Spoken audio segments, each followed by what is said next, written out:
Okay, so today I want to talk about why I'm not doing career coaching. Why I'm not keen on that at all.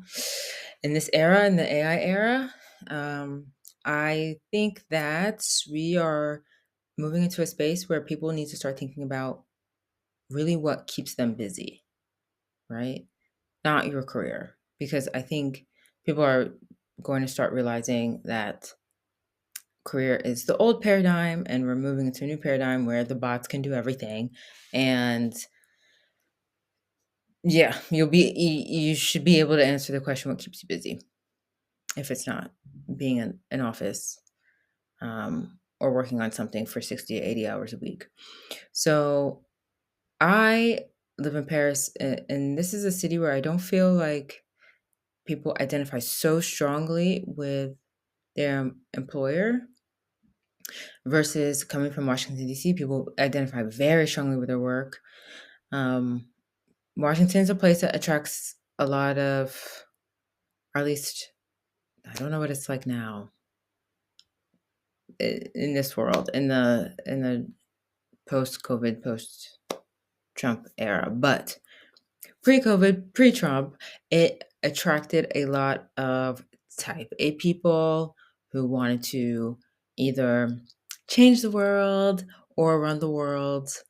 And a lot of times, multiple occasions, I remember people asking me straight up before asking me about my name, "Oh, who do you work for?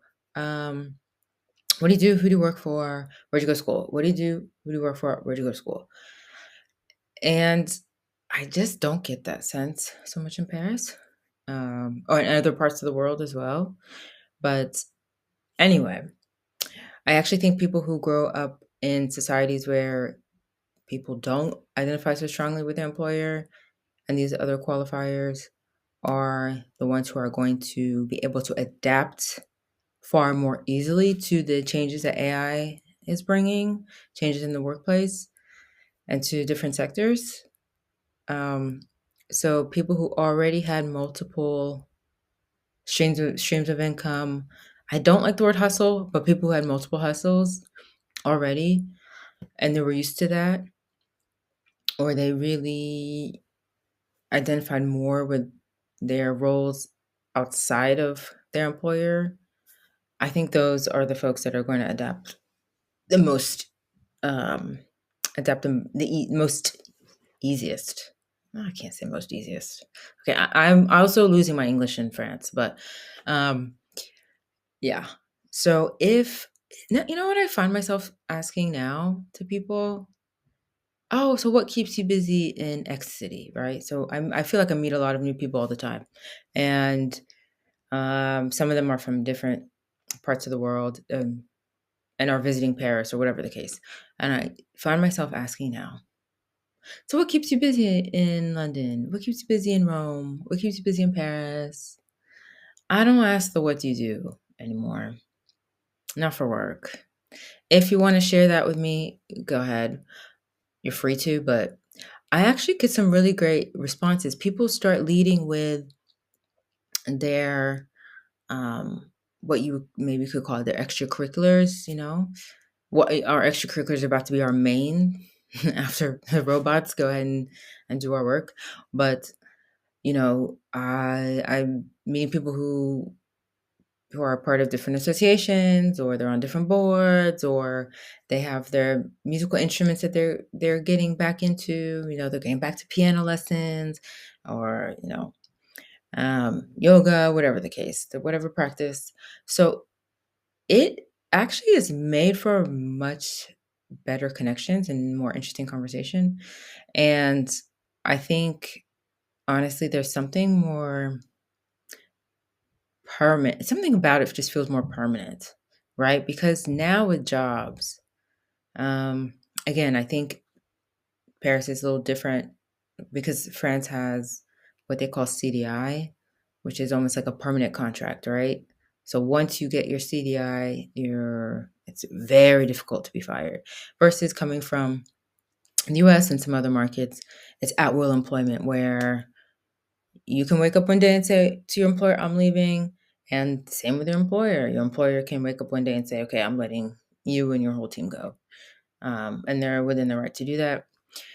So I think as we see more AI layoffs, and I don't think the media wants to be forthright all the time about layoffs and what has led to layoffs, not just the media, but also some of these enterprises, they might not be forthcoming because they don't want to scare people, or they don't want people coming for them, being upset, etc.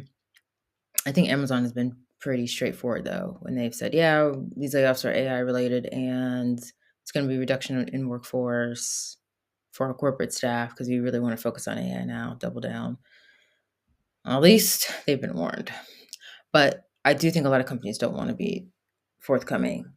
Um, but I think in general, it's better to focus on what is permanent in your life, what you can control. Your interest in violin and yoga and run club can be permanent. You have control whether or not these are things that you genuinely occupy your time with, you know, versus your job at Amazon. I'm not trying to pick on Amazon, but your job at Amazon can be gone right now. As you are watching this video, Amazon could be talking with HR and being like, okay, she's gonna get that call tomorrow. She's gonna get that ping.